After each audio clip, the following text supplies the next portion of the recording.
Hey there guys, it's me Wookie Man Joe, and right now we are gonna talk a little about Metal Gear. Well, most of it will be about the sequel, one of its later sequels, Metal Gear Revengeance, made by Platinum Games, the makers of Bayonetta. I have recently played it for about two sittings. I'm at about halfway, I could say, and I feel pretty much that I could give at least some good info from it. It's a pretty good game in terms of let's start from the good stuff though. In terms of graphics, it's a pretty good looking game made by the ones who made Bayonetta, and it really shows it. It is slightly less better looking than Bayonetta, but only a slight. And I could say that only happened because there's a lot of stuff happening on screen. There's a lot of machines, there's a lot of enemy types. The boss battles are pretty good, exciting, thrilling, though a bit repetitive later on. And it's a really good game. I am sure most fans will enjoy it, even the ones who will come hating the game, who will want to hate the game, will enjoy it even a little bit. Now, we're gonna put in the bad stuff of the games now. The bad stuff about Metal Gear Revengeance is that, well, the controls are hit and miss in my opinion. The controls are a bit weird. Having the same attack, having the same button as an attack and a guard or a counter button.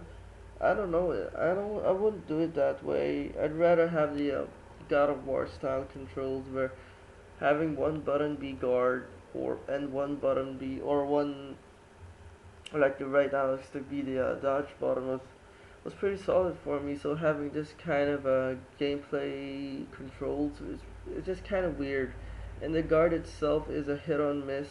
When you have a lot of enemies on screen and just trying to kill you, it's kind of hard to block when there's a lot of attacks going in left and right.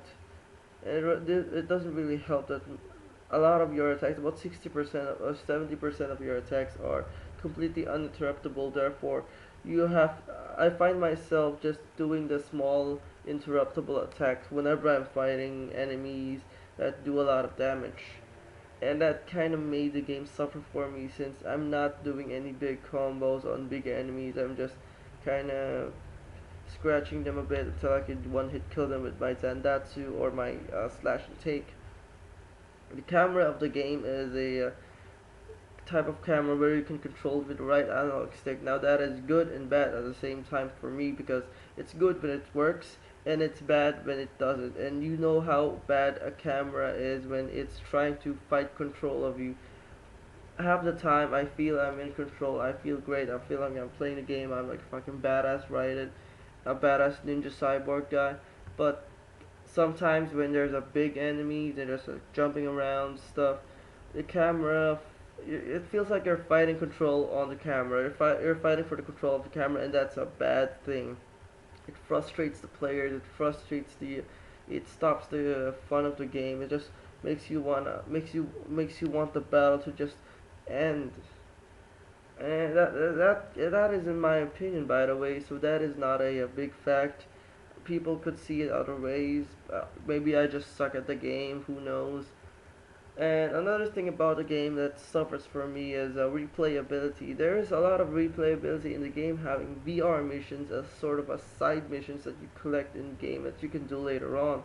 Now that is pretty good, but the problem with that is I did a little research online and I don't seem to find any way to customize Raiden. Sure, you can customize his colors in some parts of it, but having big costumes like a Gray Fox or the original Raiden being DLC is really bad for me.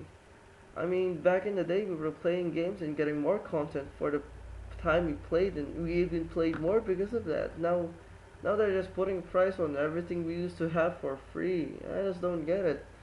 My whole verdict of it is the game is pretty good.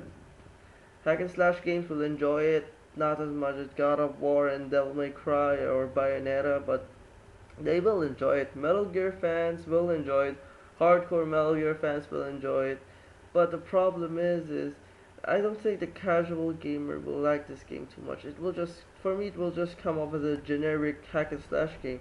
It has a lot of personality, but some potential is kind of lost with the characters and being being sort of bland and I don't know. It just doesn't. It just doesn't feel like a must-buy game. I suggest you wait for the price go down, or just acquire the game in some manners not of buying it. You can take that in any way you want, people. Bye. I'll see you later. This is Wookie Man Joe signing out.